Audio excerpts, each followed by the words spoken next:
I am so happy to see all of you right now. Good evening, friends. Let me introduce you to Jens Leckman.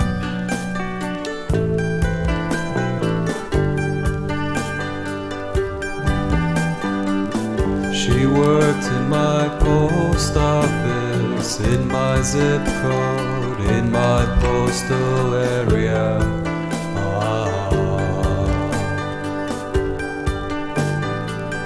I don't think we should reveal her name.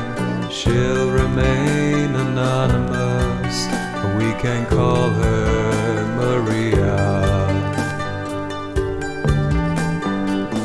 I met her at university. She stared at me, I stared right back at her. We went out for a coffee or two. It all felt new, I can tell you. But she turned out to be a psycho girl. They all fall for me, psycho girls. They are drawn to me mysteriously, I don't know why. Just turn around now, psycho girl. I can't be your guy, I can't dry your tears from your eyes.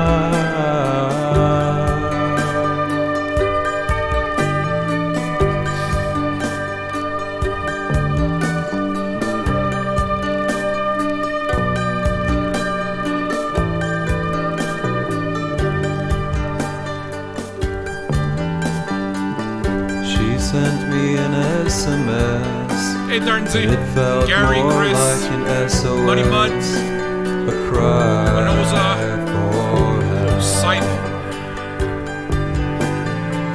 I know your life has been a mess.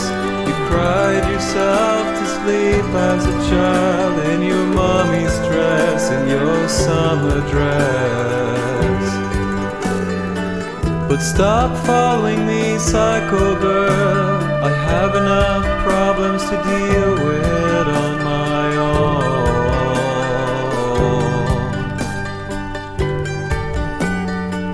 Just turn around now, psycho girl. Your eyes are like knives cutting into my bones. And if I be your psychologist, who would be the psychologist? If I be your psychologist, who would be the psychologist? If I be your psychologist, who would be the psychologist?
that last bit should certainly drive home why this dude, Jens Leckman, has kind of become what I'm curious about right now. I sneeze a lot. The reason it is that I sneeze is because when I do that, Uma, she bulges her eyes. So what it is that I'm trying to do is I'm trying to sneeze with enough force so that I can telepathically get her eyeballs to evacuate her skull holes. It hasn't worked yet, but it's getting closer. She makes these fucking googly eyes. It's like, you know what a weirdo you are?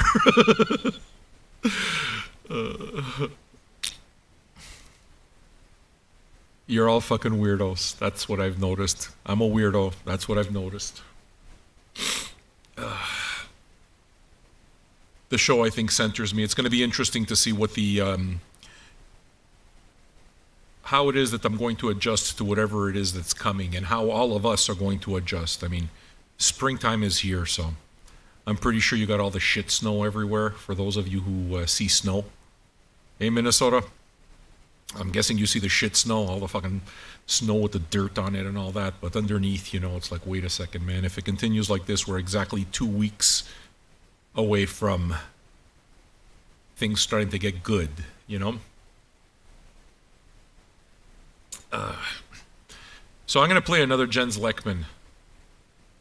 For no other reason that it's like, I wonder if you guys are going to get it. You heard one. Now we'll hear another. Gabi says she thought it was Morrissey. Yeah, a little bit.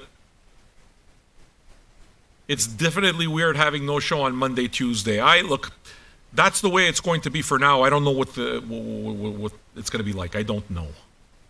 We'll have to see. For now, I want to keep it this way because the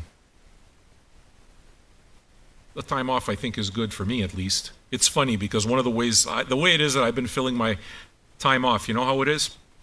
I've been reading a fuckload. I finished 2 books in the last 3 days, and I'm 100 pages into my 3rd, with another 2 books coming. So that's kind of taken over a big part of my life right now. The books I finished were Mark Lanigan, the Mark Lanigan book, which for certain people, I think I could not possibly recommend it more highly enough, but it's like I'd have to know what kind of a reader you are. So my friend Natasha, right away, it's like, yeah, you got to read this goddamn thing. Have any of you read the book Junkie? William Burroughs? Junkie is basically about heroin. The whole book's about heroin. An enormous part of this Lanigan book is like a more intense version of Junkie. That's saying a lot. I finished reading the book 2 days ago and I'm still thinking about it. It's kind of fucked because now I want to read more from him. And that won't be possible. It's too bad because I think he had it, you know?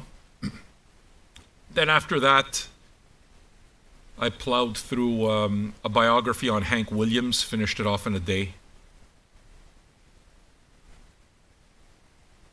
Kind of what I expected. Yeah, Lanigan was a junkie, a piece of shit. Lanigan, reading that book completely refocused what my idea of Lanigan was, completely. Mind you, like I said, basically the book completely ends, okay, just to give you like the timepiece. The last thing that he ends with the book, and I don't think I don't think that I'm giving anything up or whatever, but basically the last sentence of the book is like, yeah, he's dead. And he's talking about Lane Staley. He and Lane spent a lot of time together, lived together. Same thing with Dylan Carson of Earth. I didn't know that. Dylan Carson's a big fucking, well, he was a big heroin addict as well. I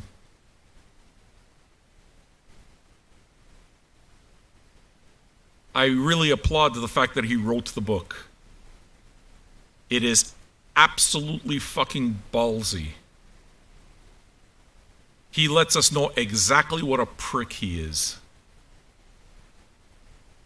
Like, if I saw him live, I'd go watch him live, of course, because I love what he does.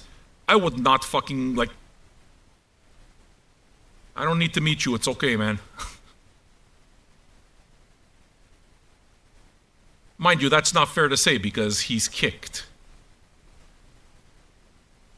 He's kicked for more than 20 years, so I don't know that. You know, I don't know that part, and that's where it's going to be frustrating for me because I want to know more. You read Mark Lanigan's book and you realize that this guy had something. He had something. I don't fucking know what it is, but he absolutely had something. I'm completely entranced by it even more now. So, basically for the last bunch of days, it's been a lot of Lanigan. It's been a lot of other stuff too.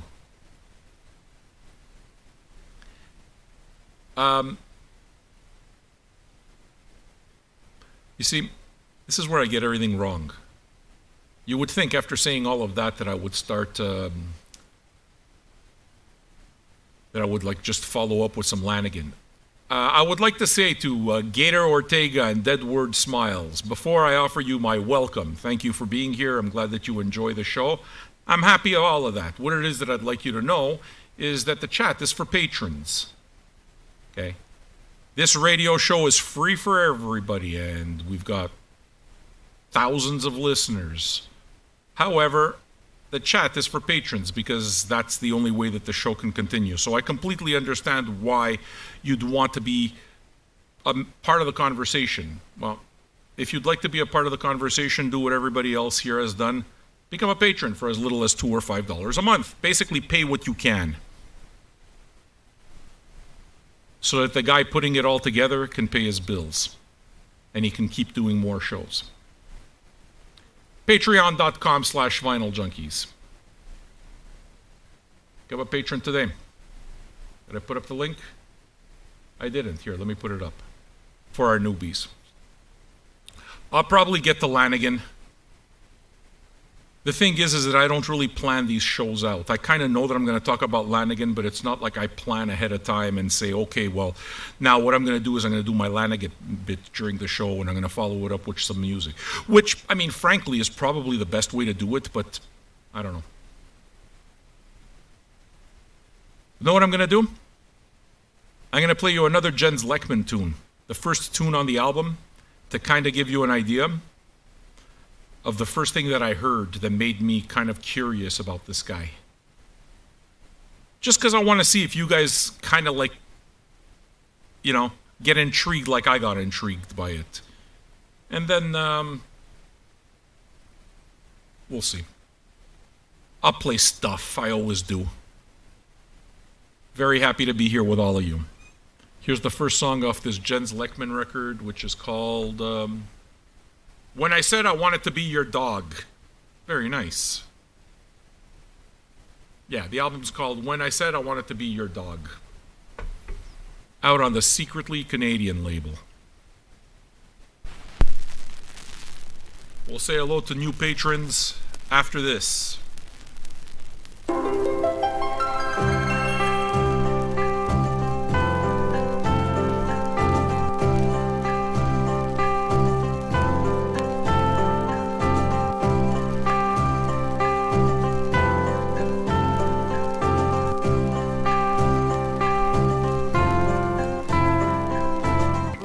Did you take tram number 7 to heaven?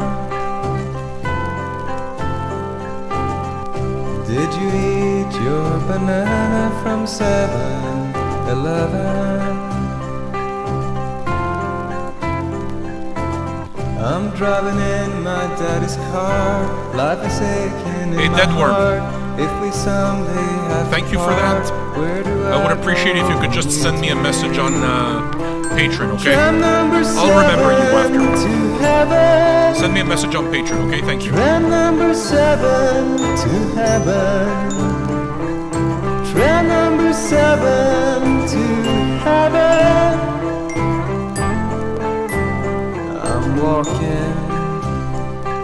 I'm walking in your tracks. Millions of turns. It's great, isn't it? Backs. 15 heart attacks later.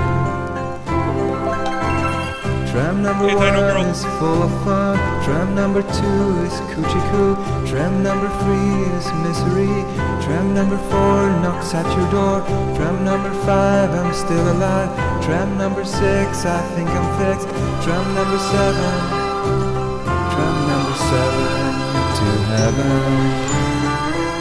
Tram number 7 to heaven. Tram number 7 to heaven. Tram number 7 to heaven. I'm fixed.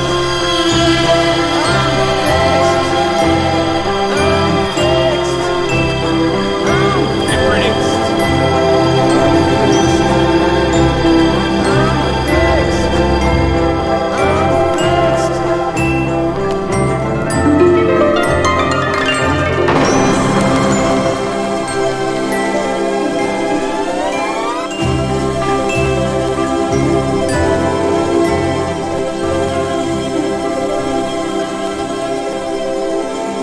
Yeah. Any of you who know me hear the strings at the end and it's like, oh, okay, that's why Sam likes it. Yeah, that's certainly a big reason. The strings are amazing, but the way he sings, the whole thing, it's the first time I heard the record, I dropped the knee, it's like, oh, this is good. So, I've played the record all the way through. It's a real one. It's good. It's really good. I can't speak to anything else because I don't know the guy. I don't know what he's about. I don't know nothing. This was just a record that I had in my promo pile for maybe a year. All right. I will get to some Lanigan.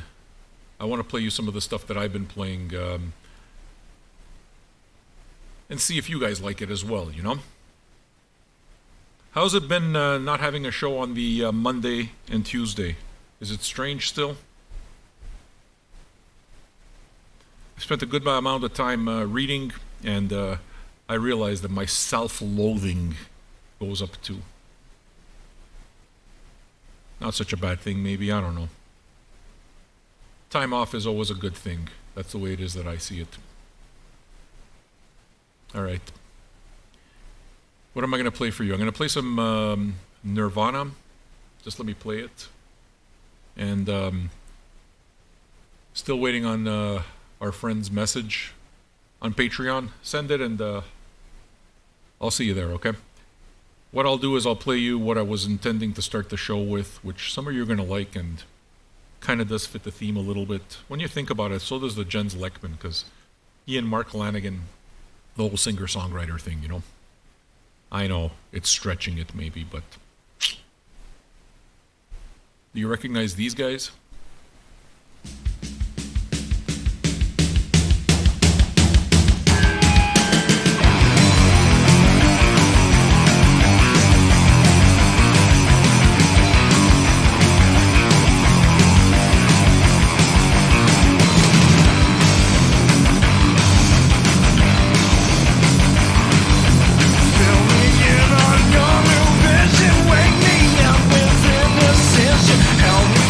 Your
Superhaven?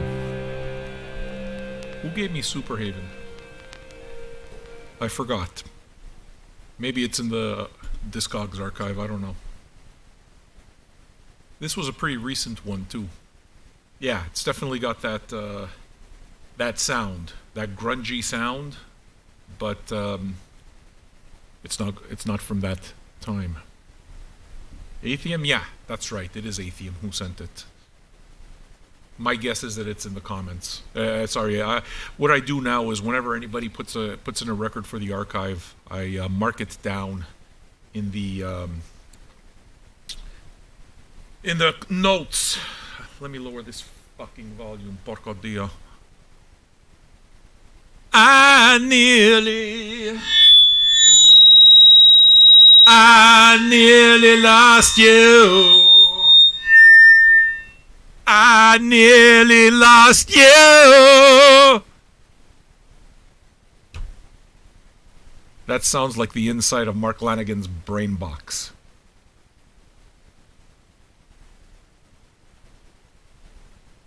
Jason Stewart, besides being really fucking weird, are you a patron? Because I don't know you. I'm not sure I need to know about you and your jacuzzi either. Like, what are you trying to do? Revolt me? It's my first day back in the week. I'm gonna play some Mark Lanigan. If you're a patron, send me a message, Jason Stewart, on Patreon. Because only patrons can send me messages on Patreon.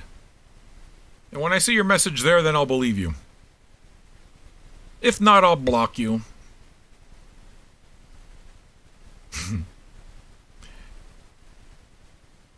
Burgundy-like tour sound of feedback when you enter chat. Hey, hey. I understood everything you just said there. Mac Attack, are you doing good? Trying to find my rhythm here. Yeah, the Mark Lanigan thing is... Especially for those of you who grew up during the grunge era, or, like that period of music and you know the musicians and stuff like that, what winds up happening with a lot of these books is you wind up knowing who knew who and seeing a bunch of the things, you know what I mean? And, yeah. Lanigan was friends with Kurt. Courtney Love. Thanks, Edward. I'm going to recognize you next time from your logo, man. You don't need to worry about that. It's just, it's what it is that I got to do. Believe it or not, fucking $2. You got to fucking go through all of this nonsense, But yeah, if you're a fan of the 90s, then it's definitely something that I would tell you might want to check out. Yeah, Deadward, I see you. Thanks, man. What I'm going to do is I'm going to play you some of the tunes that I was listening to while reading the book and just over the last couple of days. Two of them are going to be off his last record, which I could not recommend more highly. I don't even know if it's available now. I'm guessing that anything Lanigan is probably sold out now. Straight Songs of Sorrow, which may be the name of the book also. I don't remember the name of the damn book. Sing Backwards and Weep. So the book is right there. Yeah, the book is called Sing Backwards and Weep. Good, very good book. In any case, it was released at the same time as this record was. And I thought I'd play some for you. There's a bunch of tunes I could play. But I'll play you the two last tunes on side A. This Game of Love, great tune, and Ketamine. But before that, and in between that, so that they kind of all flow, I'm going to play you something off Whiskey for the Holy Ghost, which is his second record and took him like fucking forever to release it because he was so high and so not giving a shit that it took him 3 years in between the first and second record. So we're going to listen to a tune off of this called Shooting Gallery. See, what happens is when you read all of that, all of a sudden you start realizing what this guy's writing about. And it's like, holy fuck. It's... yeah. It's an amazing book. It's really fucking good. Hats off to Trucker for knowing that I would absolutely be into it. So I'm going to play you 2 songs from the accompanying album, which actually Trucker, Sean, told me, he's like, listen to some of the record at the same time so that you get a feel. And it's absolutely the case. So I'll play you a couple of the tunes. If you want more Lanigan, put in a 10. I'm giving you 3 already. But if you want more, then I can definitely go there. Yes, Bourdain and Lanigan were friends, and Bourdain is the guy who convinced Mark Lanigan to write his stories. It's a book I might read again, you know? I can't stop thinking about it. All right. This here is a duet. I forgot with who. Female singer. Let me see if I can find it. Produced. If anybody can maybe find it for me. Shelley Breen. I don't fucking know. Listen. It's a very pretty song. We're going to listen to 3 Mark Lanigan tunes, okay? 2 from the last album and 1 in between from his second solo record. Hope you enjoy.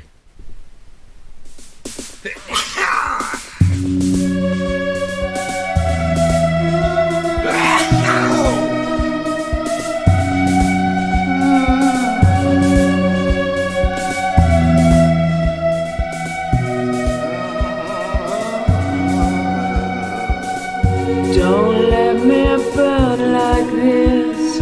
Save me from the fire. I know the art of loneliness. I see straight down the wire. See straight down the wire. See straight down the wire.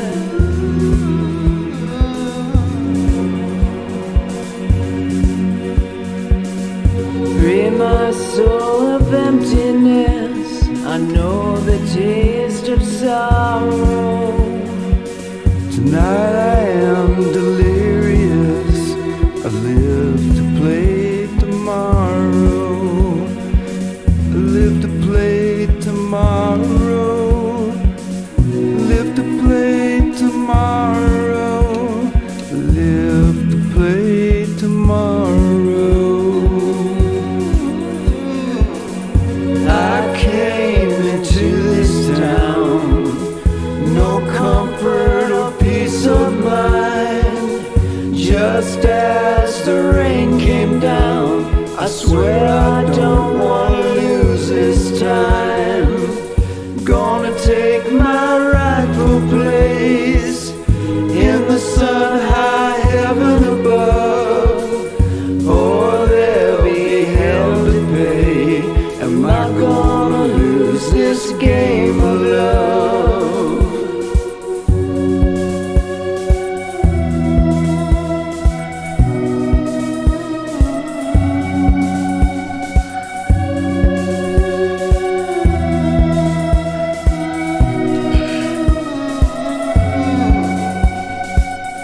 Now I lay me down to rest, cold ground up against my back.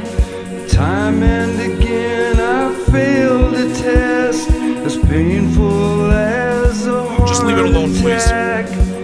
As painful as a heart attack. As painful as a heart attack. As painful as a heart attack. Don't make me burn like this. I know the art of loneliness. Free my soul of emptiness. Pull me from the fire. I Step down off the train, not looking to do no harm. Just book a room someplace and hold devotion and warmth in between my arms. Devotion Devotion Just get rid of them, man. I don't feel like dealing with trolls. Change the channel. You don't have to be fed up. In between my arms, the to and the fro, the wrath and the slop, the back and the forth took my world apart. Lord, I'll take my place in the sun high heaven above, or there'll be hell to pay. Am I gonna lose this game of love? Am I gonna lose? Am I gonna lose this game of love? Am I gonna lose? Am I gonna lose this game of love? Am I gonna lose? Am I gonna lose this game of love? Am I gonna lose? Am I gonna lose this game of love?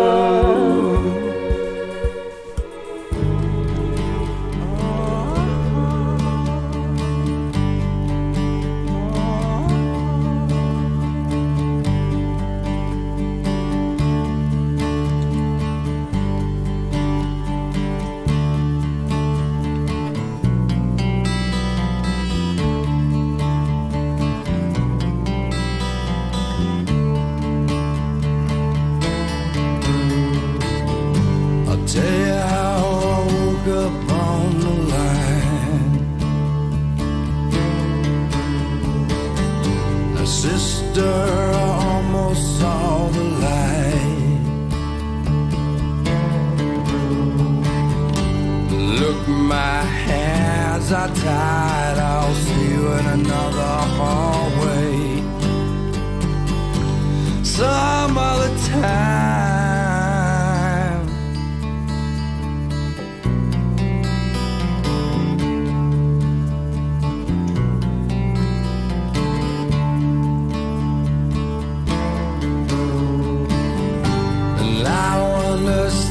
This big parade, it's a 5-star decoration day. Look, my hands are stained. I was washing them in the water. Thank you, Gabagool. Well, the water fell away.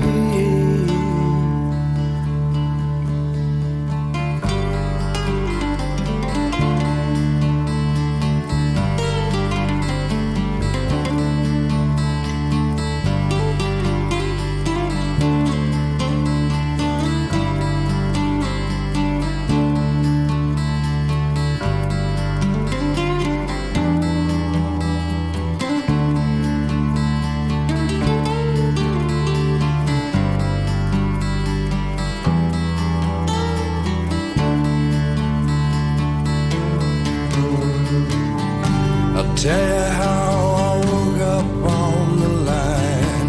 Saw every soul in heaven passing by. Look, my hands are tied. I'll see you in another station some other time.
shores and take me through the night. 'Cause if I had a razor, I would cut you everywhere. Then I'd walk the whole of earth with 1,000-mile stare. All I got was awful news in every letter I was sent. And all my life my spirit child was broken and was bent. Now if I was a billionaire, no, it wouldn't make me blue. I built myself a bullet train and run straight over you. Yeah, Lord, give me some ketamine so I can feel alright. To hide my true dark nature and to keep it out of sight. 'Cause if I had a rifle, I'd shoot straight up in the air and watch you fall back down to earth with a wild-eyed graveyard stare.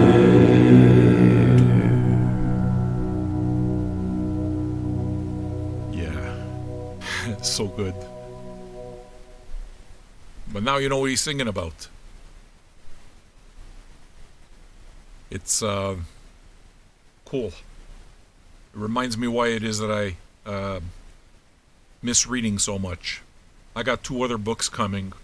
I figure by the end of tonight, I should be finished my latest one, absolutely on music, which is a book of conversations between famed Japanese author Haruki Murakami and famed Japanese conductor Seiji Ozawa. While Seiji Ozawa was undergoing cancer treatment, he couldn't work too much, so him and Murakami hung out and just basically talked about music, and it's kind of cool. That's what I'm reading right now, and yeah, I'm a fan of Murakami also, no doubt. And I got another 2 coming in. As far as I know, they're coming in on Friday. Beneath the Underdog, which is basically a book by Charlie Parker, which is supposed to be complete fiction, but I gotta read it. And the latest book on Dilla, which I forgot what the name is, but there was a book on Dilla that came out a couple of weeks ago, I think 3-4 weeks ago or something like that. So finally got around to getting it. I'm probably gonna get into reading that as well, and I'm sure that there'll be stories. Okay. So we do have 3 more Lanigan type things. I think I mentioned the last time, it may have been on Sunday that I mentioned, it was on Sunday actually, that early on, like this is before Lanigan ever released his first solo album in 1990, early on him and Kurt Cobain had hung out, and this was before his solo album, but basically they had hung out, and they had planned to record an album of Leadbelly covers. Leadbelly is like the old blues guy. My understanding is that they worked on ideas and that kind of thing, and the record wasn't basically snippets existed, and one of the snippets that he used, one of the things that came out of that whole thing is a song that he does with Kurt Cobain on this one here, Where Did You Sleep Last Night, which is the big Leadbelly tune. Okay. Now, what I didn't realize is that he just took the song and put it there. It's not that they recorded it specifically for this album. And I found this out only today, that this collaboration of Mark Lanegan and Kurt Cobain doing Leadbelly tunes seems to exist somewhere. They didn't do this just one song. They did like an album of it. I didn't know this. Because now suddenly I want to hear it. And I mean, for the time that they were talking about this, which is like 89, 90, releasing an album of Leadbelly covers would have been pretty much the worst fucking possible idea from a financial standpoint. From a, success standpoint. My guess is that all the kids that were buying Teen Spirit and all of this weren't interested in Leadbelly covers. But that's kind of the way Kurt Cobain worked. Kurt Cobain didn't care about what was popular. He hated being popular. Lanegan didn't give a shit either. Lanegan played the game if it got him some drugs. He would fuck anybody out of anything. It's crazy. Yeah, Kurt didn't give a shit. Kurt was definitely, he killed himself, right? So obviously you know what fame did for him. So what it is that I'm going to do now is I'm going to play you the Mark Lanegan tune that features Kurt Cobain on it. By the way, you know who the bassist was for that project? Chris Novoselic. Yeah, bassist of Nirvana. That's the bassist. Kind of nuts, right? I forgot who the drummer was. Mind you, Google exists, so it's not like you guys can't come up with it yourself. But what I'm going to do is I'm going to play you both versions of Leadbelly's Where Did You Sleep Last Night. I'm going to play you the original version, which I played last Sunday. And then I'm going to play you their cover. And check it.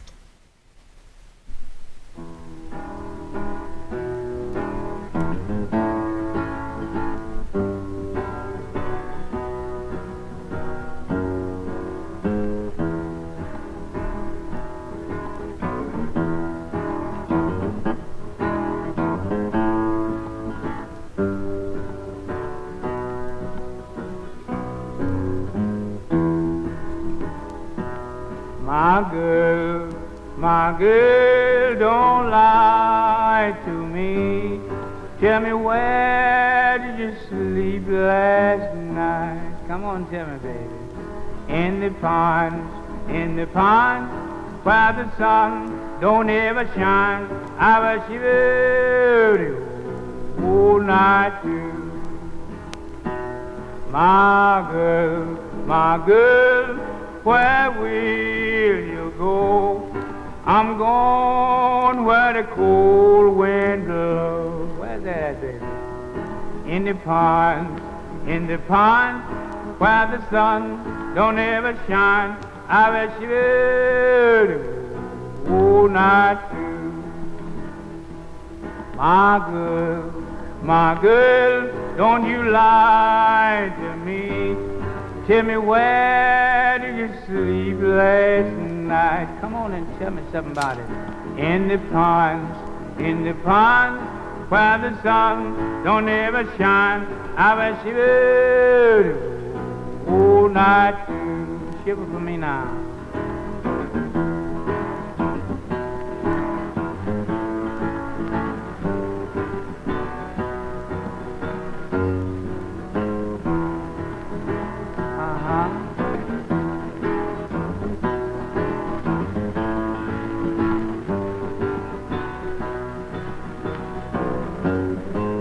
What happened down there? My husband was a hard-working man, killed a mile and a half from here. What happened to him? His head was found in a driver wheel, and his body haven't never been found. My girl, don't you lie to me. Tell me where did you sleep last night? Come on and tell me something about it.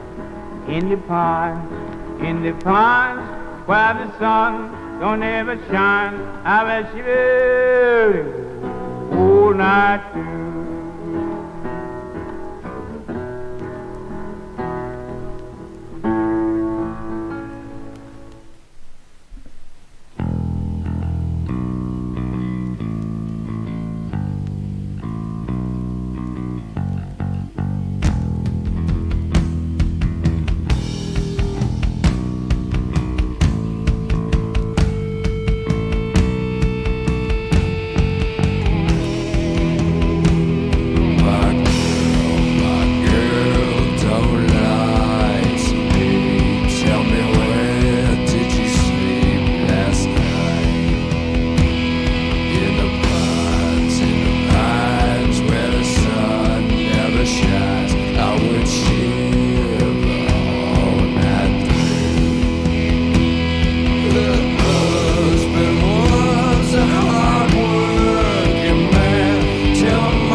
I caught you knocking at my cellar door. I love you, baby, can I have some more? Oh, the damage done. I hit the city and I lost my band. I watched a needle take another man. Gone, gone, the damage done.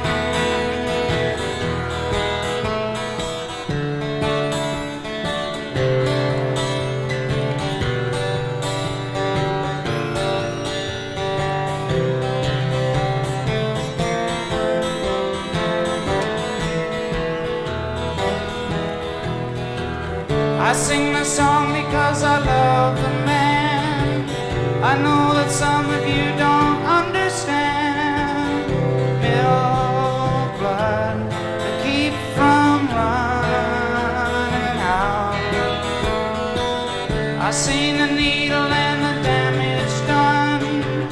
A little part of it in everyone, but every junkie's like a setting sun. I seen the needle and the damage done, a little part of it in everyone. Every junkie's like a setting sun.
go with the flow. What do you say? Feel like going with the flow? How's your morning commute?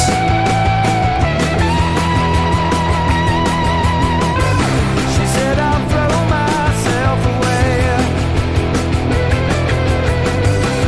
They're just photos after all.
awesome or what?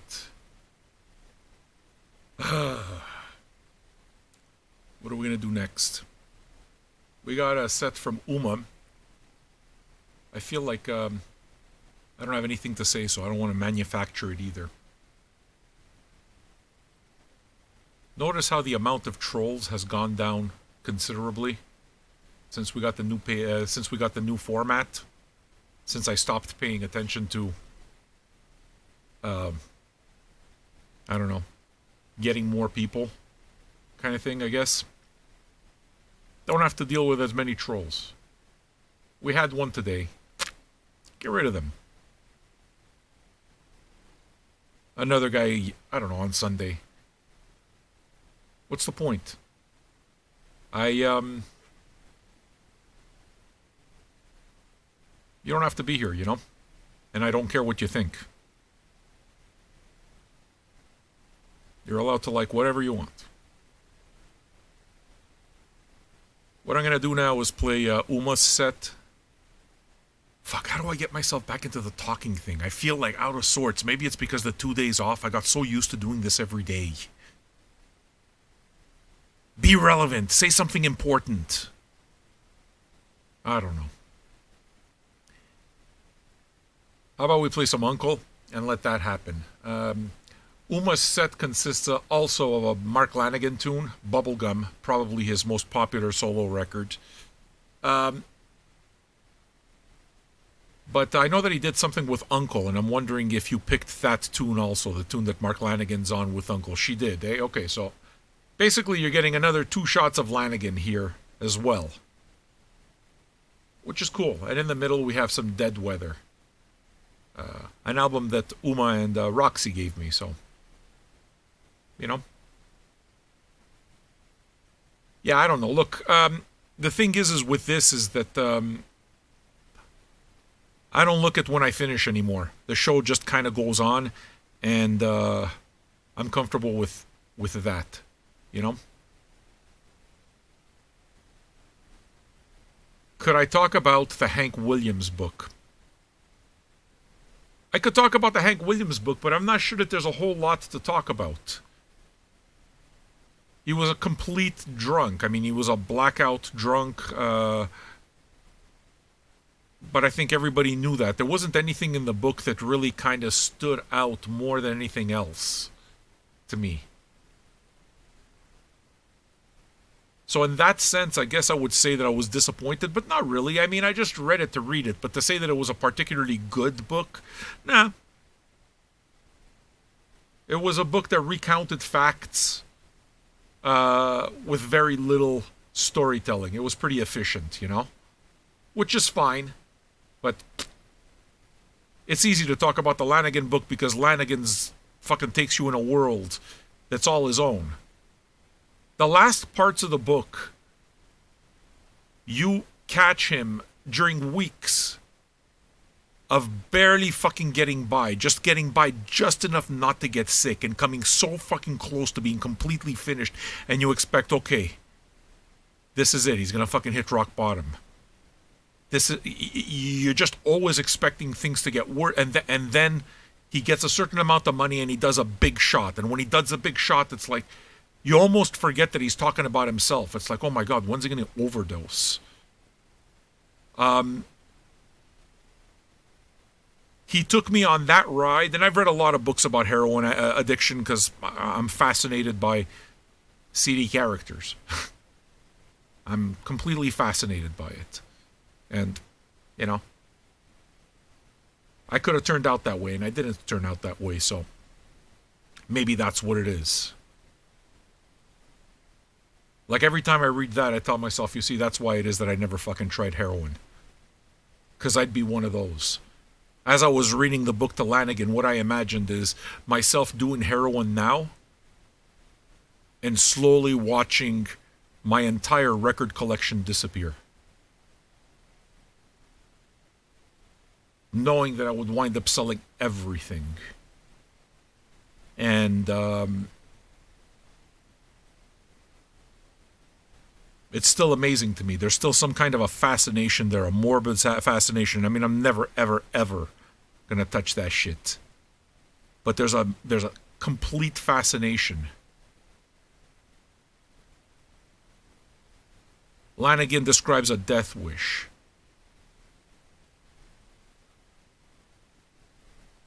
You know? Baked Bear, I could see that you're new here. I know you subscribed to the channel. Thank you. And I know that you found the channel yesterday or something like that. You're welcome to listen to the show as much as you want. We are on. The current schedule is Wednesdays until Sundays, 8 p.m. Eastern Standard Time. You'll notice that everyone here knows each other. There's a familiarity. That's because we're all patrons. I'd like to invite you to become a patron. If you'd like to join our conversation, you can listen as much as you want. The chat's for patrons. That's basically that's the way it is that we're able to keep the channel moving forward. So my guess is that if you were willing to just step up and become a subscriber to the channel, then you're not going to mind being a patron if you want to be a part of it. Patreon.com/VinylJunkies is where you can make that happen. Patreon.com/VinylJunkies. Become a patron for as little as $2 or $5 a month. Do I know when the book came out? The book came out last year or the year before. 2020, I'm pretty sure 2020. And I know that not because of the book itself, but because of the album. I bought the album when it came out. I didn't even know that the book existed. And now I can't stop fucking talking about it. And I'm kind of happy that we're all, taking our own little piece and going there. To me, it's almost like it becomes like a musical shrine up to a certain point, and I like that. Doesn't have to matter to anybody else but us. So some of us get to know, Lanigan after the fact. So there are people who know him a whole lot more and his music a whole lot more than I do, and I wish I knew that much. But I don't. I know what I know now, and I know that it's always been one of those things, and this is where it is that I might be just mirroring your own sentiment about Lanigan is, I just know that to me that's always been a deep well. Go as deep as you want to go, kind of thing. And I know I'm not done there, so I'm going to keep going. But I've been in Lanigan's world for maybe 20 years, and only realizing that I don't know the fucking half of it, practically. None of it. It's just the period that I know of Lanigan is his collaboration period. His work with Dooley. And that's one of the things that it absolutely crushes me inside, because I would have loved to see him write on Dooley. I would have really loved to know more about his and Greg Dooley's of the Afghan Whigs relationship. Because he had his own fucking problems. So now I gotta wait on a book by Greg Dooley for that to happen. And I hope it does. And I'm pretty sure it will.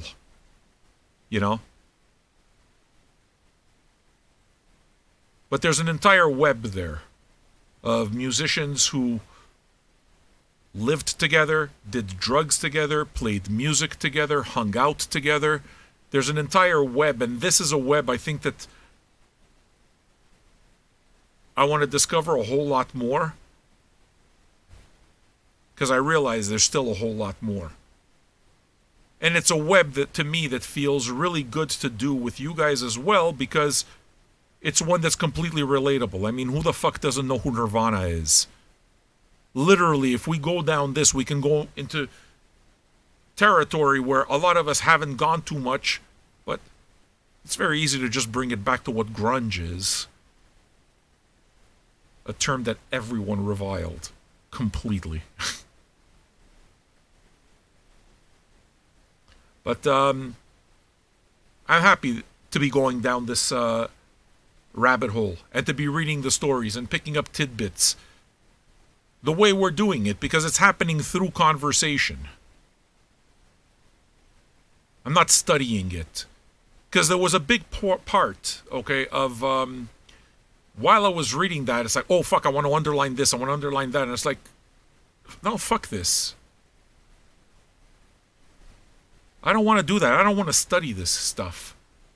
I realize there's the show, but I don't want to study it. I want to, and I'm still trying to find what works best in terms of delivering the story to you.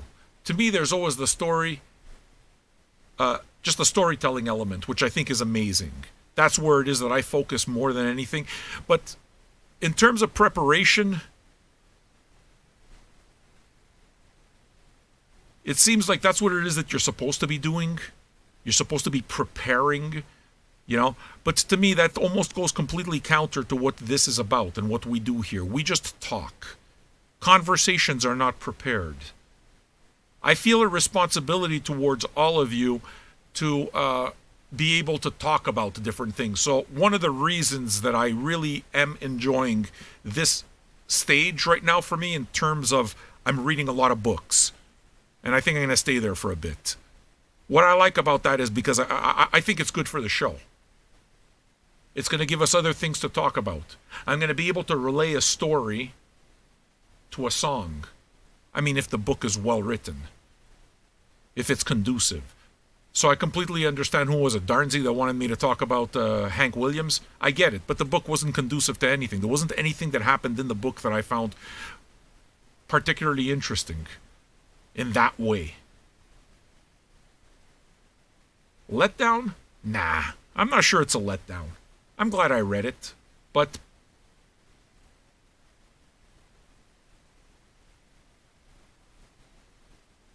I think that the best way to be... You know how everybody hates critics type of thing? You know me, I'm not interested in being a tastemaker. Kind of funny considering the guy talking about how it is that I think my opinion matters at anybody. Fact is I don't think my opinion matters at all.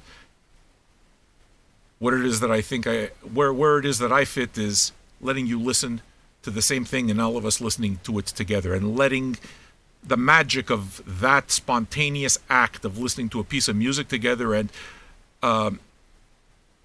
coming together to do that for a couple of hours together. Generally very good hours in our life, I would hope. I mean, you're having a drink with me. You're having a smoke with me.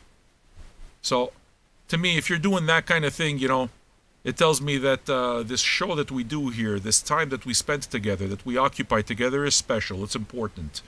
So, I want to be able to have things to talk about, but it's a conversation, and it has to be a conversation. Have you ever been to a party where they have it planned ahead of time that they're going to play fucking games? Pictionary or something? I went to a fucking party with my first wife once. This fucking couple. I knew both my wife and her friend. And I knew her friend was a fucking nerd. Why the hell did I go and why did I marry my first wife? I knew she was a bitch before I married her. Why did I marry her? Because I'm a fucking idiot. That's why. Ugh. I hate myself sometimes. So I went to this fucking party while I was married with this woman I didn't like. I love my wife now, though. I didn't like my first wife. It's like, why the fuck did I marry you? Oh, yeah, you asked. Like, oh, okay. I had nowhere to go. I had nowhere to live. I wish all of this wasn't true, but it's completely true. It's like I had nowhere to fucking live. I was thinking about my prospects of how am I going to get by. So she was more than she was a roommate who decided to lease me a bit longer. I broke that lease. So I went to this party once with her. And they break out the fucking Pictionary. They break out the fucking board with the paper. And I'm like, I'm in hell. I'm in fucking hell. And I'm supposed to play this game with my wife. And my wife is being completely animated. Like she's loving the spotlight on her right now. So she's being completely animated. More than normally so. And I'm fucking thinking, like I'm so uncomfortable. I'm thinking my wife is a fucking douchebag. I'm so fucking ashamed right now. I want to go home and I want to die. I fucking hated it. I hated it with every fiber of my fucking being. Because you know what it told me? It told me that this fucking nerdy-ass couple that invited us for supper needed to have these fucking things planned ahead so that they made sure that we get along and we can talk. Manufactured fucking pleasure. Fuck you. If I didn't like you before the game, I'm not gonna like you after. And vice versa. The fucking game. I gotta play your game. Your fucking Pictionary. Get the fuck out of here. Pictionary. I mean, at the very fucking least, you could have picked, like, Trivial Pursuit or something. Pictionary. I hated it. And that's kind of how I feel about this show. If I start coming here and say, oh, okay, now we're going to talk about this. You know?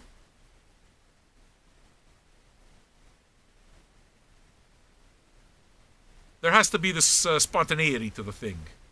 In order for me to do this real, in order for me to be authentic about it, this is what it is. I want to do the show. I'm completely focused on making the show better. But I can't give up certain things, and I don't know where the balance is. There's a whole area there that hasn't been worked out yet. And I realize, and I'm sorry actually, if you guys are hearing me work this out, and if it winds up being dull, content-wise. But this is where it is that I do it. And it has to be that way. You gotta hash your shit out. You know? So,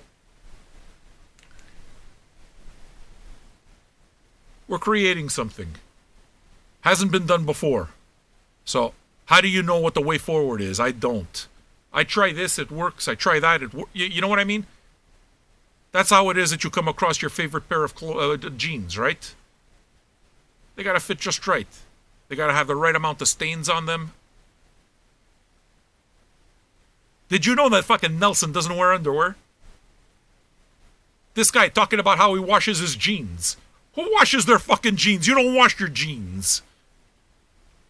What do you have to wash your jeans for? Unless you got a mustard stain on it. And even then, that's a badge of honor.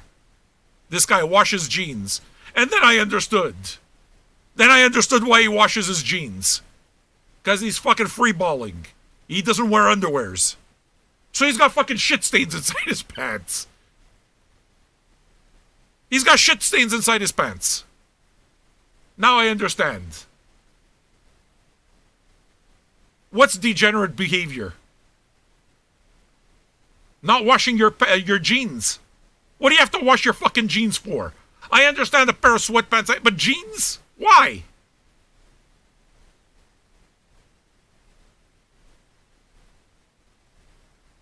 Jeans are supposed to look all fucking grungy.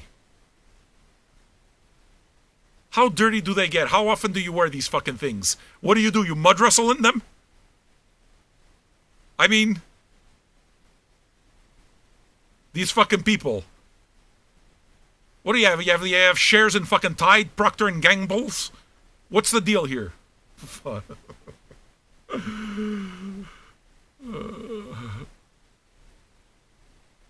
Jeans are not meant to be washed regularly. That's exactly right. Now, if you got some kind of fucking massive stain on it or something, this I understand. Okay, fine.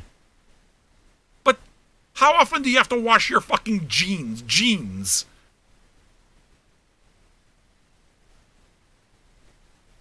They're supposed to be grungy.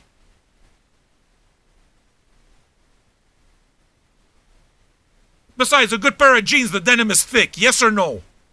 Yes. So what, you're worried about the fucking stain on the outside fucking polluting you on the inside now? I mean, unless you're Nelson. Nelson doesn't wear underwear. So it's like the shit stains are inside. He has to wash his jeans. But that's the exception.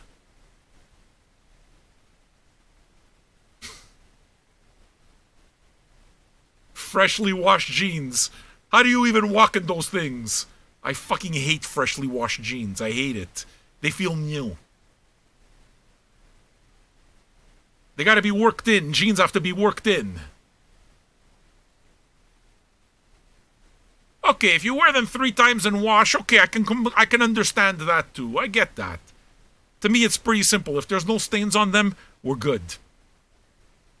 Sam, I'm not going to ever sit next to you again. Fucking mission accomplished. Thank you. For that, I'm going to fucking make sure that I never wash them. Stains or not. And I wear underwear.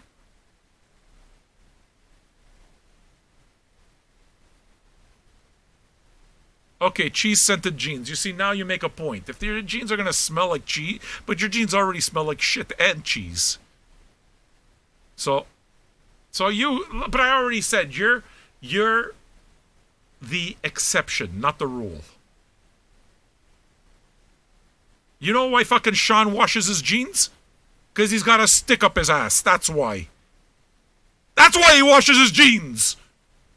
His jeans don't need washing. He's a very clean man.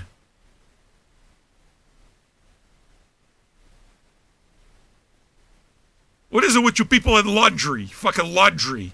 Underwear, I understand. T-shirts, I get it. I totally fucking get it. Jeans?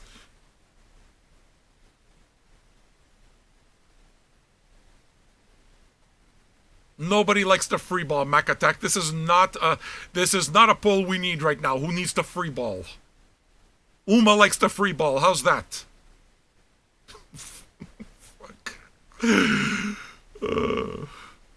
You see? We can have fun. It doesn't have to be about music only. Sometimes it is. You put the jeans in the freezer. Now that you see that, I completely understand.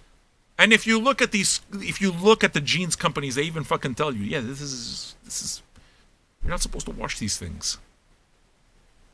Unless you have shares in Procter and Gamble. That's where Uma makes her fortune. She lives off the dividends. Procter and Gamble. That's why. She loves the Tide Pods. Loves them. It was her idea to make them so colorful that 5-year-olds want to eat them.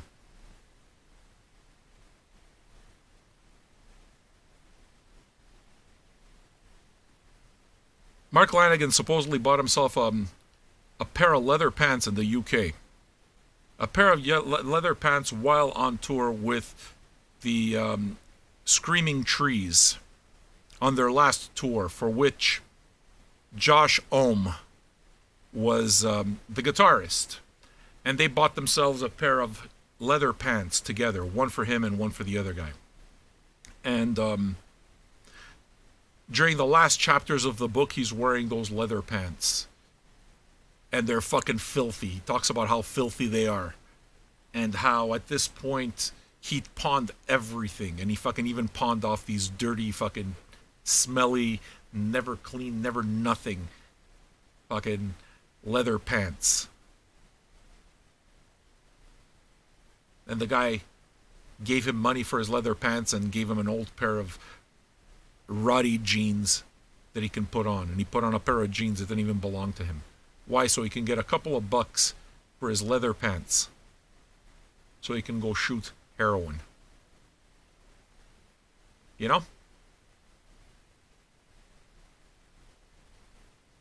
Now, if Hank Williams had stories like that, I would be telling you those stories too. He got drunk so often, at one point or another, he died in the back of a car. That's it. And all the vultures came out.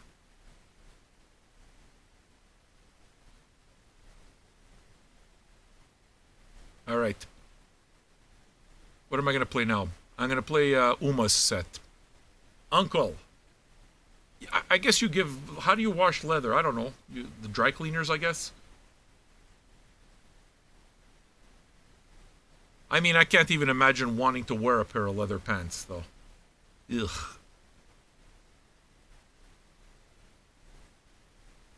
Ooh, I mean, I'm not Ian Astbury. I don't need leather pants. Ian Astbury. What you do is you rub Vaseline in them. It's like leather. It's like a baseball glove. Okay, what you do is you Vaseline. You Vaseline them. You put Vaseline all over them. You fucking slide off everything. That's what you do.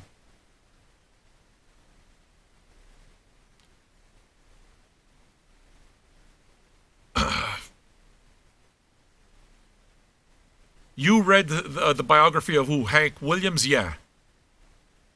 I mean, the only thing that interested me a lot about Hank Williams that I didn't know. Okay, well, first of all, he wrote the vast majority of his songs, which is why his catalog was worth a fortune and why his family fought for it. But no matter how much of a fucking fuck up he was, not showing up to concerts, fucking radio stations over, fucking everyone over because he was too drunk. When it came to the studio, when it came to the recording studio, he always went in sober as a judge. Always went in completely prepared, and because he took when he was recording, he knew that he was recording for all time.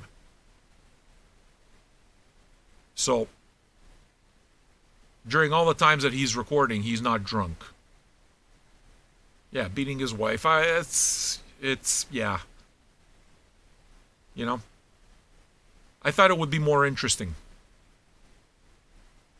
Ooh, which brings me back to the Mark Lanigan, who I find much more interesting. At one point or another, he was on tour during like his second tour or something like this. And he was really completely fucked up. Basically chasing after his merch guy and threatening to kill him so that he can get money from merch sales ahead of time so that he can go shoot up. And, people knew. Everyone knew what was happening with him. And one of his friends knew that one of his heroes was Waylon Jennings. Who, Waylon Jennings. So at one point he's just off dejected or something backstage, and somebody puts his hand on his shoulder, on Mark Lanigan's shoulder, and says, "Yeah, I hear that you've been having a bad day. I've had a few of those myself." Turns around and it's Waylon Jennings. So Waylon Jennings basically saw him completely fucked up and understood exactly where he was. And one of his friends, who I think worked, one of the band's road crew or something like that, told him, "Hey, he's a huge fan and he's fucked up right now." So yeah, that was kind of cool, and it made me look into maybe reading Waylon Jennings' biography. Has anybody read that? Yeah, I know, but Waylon, didn't he become a fucking Christian or something? Once they become a Christian, if he wrote the book while he was a Christian, I'm very weary.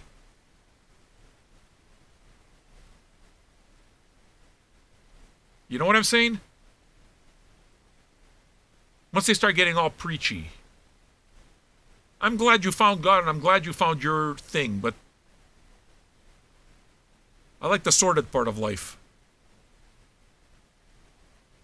Well, that's the interesting part, at least. Uma, do we listen to your set? What do you say? Is it a good idea? You feel like listening to musics? This is a Lanigan set, 2 of 3. Uncle, featuring Mark Lanigan. Dead Weather, not featuring Mark Lanigan. And the Mark Lanigan Band, most certainly featuring Mark Lanigan. Are you ready? Good, me too. Yeah, Johnny Cash had a good run of preachy. Johnny Cash released a couple of books, but his 2 is The Man in Black, but he also released The Man in White. And that's the one you want to keep away from. I read The Man in Black. No, I didn't read The Man in Black. I didn't read either of those. I read Cash by Johnny Cash. Wait a second, I might still have it. Yeah, it's right there. Cash by Johnny Cash. That was a good one. He wasn't very preachy. Johnny Cash is a fucking legend. All right. Let's listen to this 2 out of 3 Lanigan sets, starting with some Uncle. You guys, can I get you a tune? Check the archive, see if we got it. I'd be happy to play your tunes for you. We got a bunch lined up. Some Lemonheads, Blind Lemon, Jefferson, King Gizzard, and the Lizard Wizard. Stuffs and things. New people, if you like what we do, you see it right there. I want you to become a patron. Join the conversation. Patreon.com/VinylJunkies is where you can become a patron for as little as $2 or $5 a month. And I'll welcome new patrons on the flip side. Just like that. You see? All right. Here's some uncle to tide you over. Oh, new patron. New patron. That's what I was trying to get to. It looks like, at least. Brian, where are you, Brian? Where are you, Brian? You there? We want to welcome you. New guy. You see? Oh, Baked Bear. Hey, dude, can you do me a favor, Baked Bear? Brian, put your name on Patreon. Change your name to Baked Bear so that I know who you are. So I don't have to bother you. You understand? Baked Bear is patron number 765, Superior Creature. Hello, Superior Creature. I asked him and he did it. Yeah, I mean, listen, some do and some don't. The ones that do understand the value of a community like this, understand what we do. That's it. So, I'm pretty happy with where we are, you know? Baked Bear, I'm glad that you dig it. Where'd you get to know the show? What made you decide to become a patron? Always curious. See, now, you know what's going to wind up happening? A lot of the people aren't going to come from the old man anymore. From YouTube, checking out some vinyls. Everything's YouTube. I got to make some of those shows every once in a while and just upload them. Put together a bullshit video. Why vinyl is better than anything else in the world.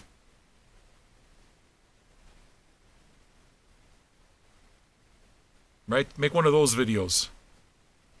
Those kinds of videos that make people fight in the comments section. Why vinyl is better than what you listen to. Why what I listen to is more important than what you listen to. Fill in the blanks. I don't want to do that anymore. All right. Let's listen to this set. It's a set by Uma. Uma, she likes music, you know? 60% of our participants say that they do not like to freeball. In other news, 40% of the participants were female. Figure it out. Yes, it's math, but it's very simple math. Vinyl unboxing. Yeah, but dude, I do vinyl unboxing here as well. You know what I mean? It's like I do it, but to me, it's just the spontaneity of it. What, I'm going to keep a fucking box and I'm going to wait so that I can make a video? You know what I mean? It doesn't feel natural.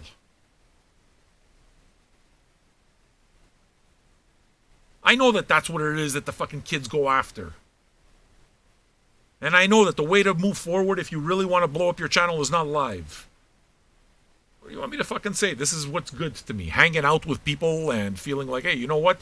I spent an evening with people that I like listening to cool tunes. Yeah. That to me feels a lot better than waking up and finding out that your video got another 100,000 hits. That's not to say that I wouldn't like to see that part of it too, but right now I don't even make those types of videos anymore at all. So there's no hope in the world of my videos getting hundreds of thousands of hits. I'm not doing it.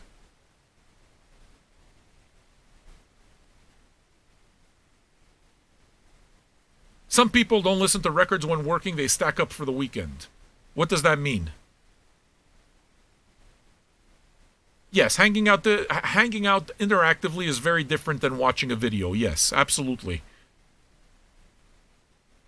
It's a very different type of audience. It's the long way to build something that I think works, and I think is a successful formula that can be repeated by other people who have excellent record collections and like talking about music and may approach the topic in a completely different way. We're not the only cool bar in town. We don't have to be the only cool bar in town. We're the cool bar in town right now for a very few people who actually fucking know what it is. But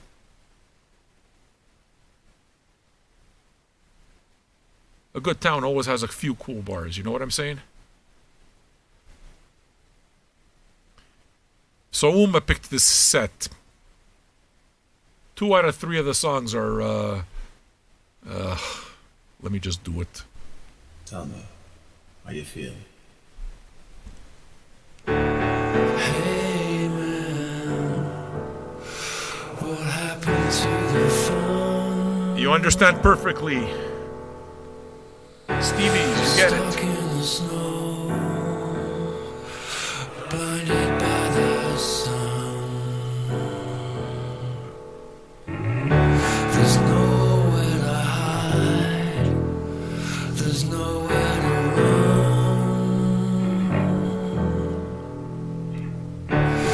My love is pure, second to none.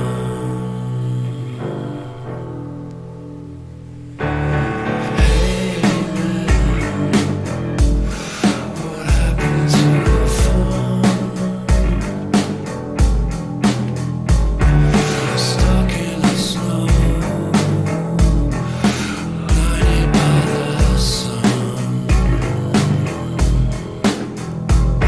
There's nowhere to hide, nowhere to run.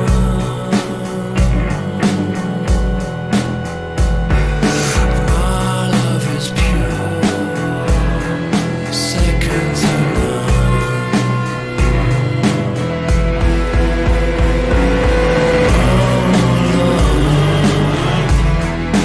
What have we done?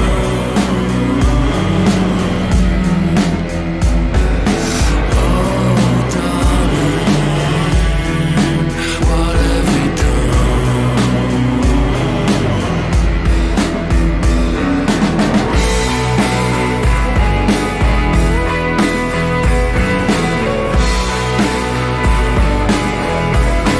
Wrong song, I'll get it.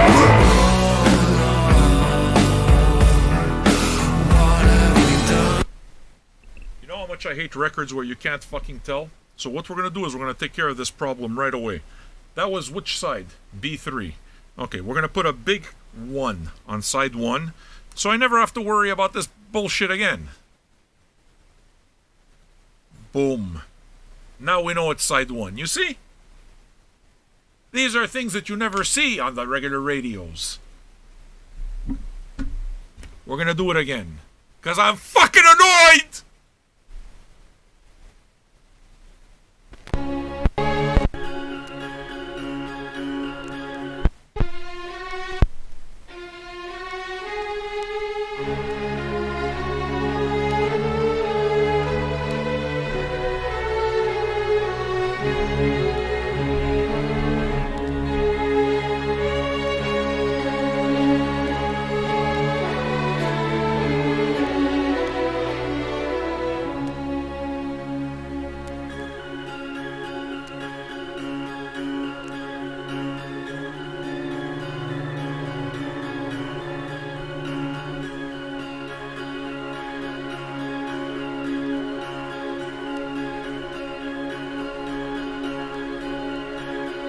Children born to get high, turn your heads to the sky. We're burning in the heat below.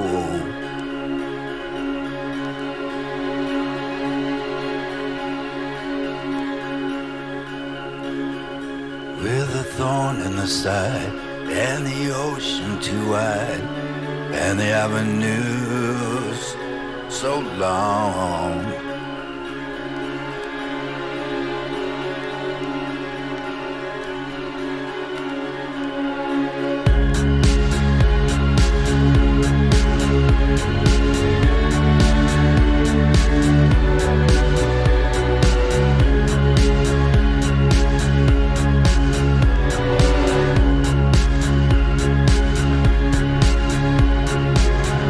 We'll be suffering here in the blood, in the fear. If you Judas me, man, I will kill you if I can.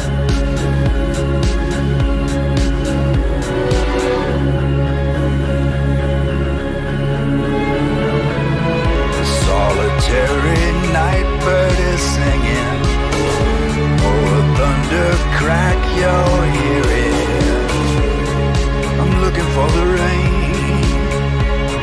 fall. Is a wraith like shadow appearing? Though my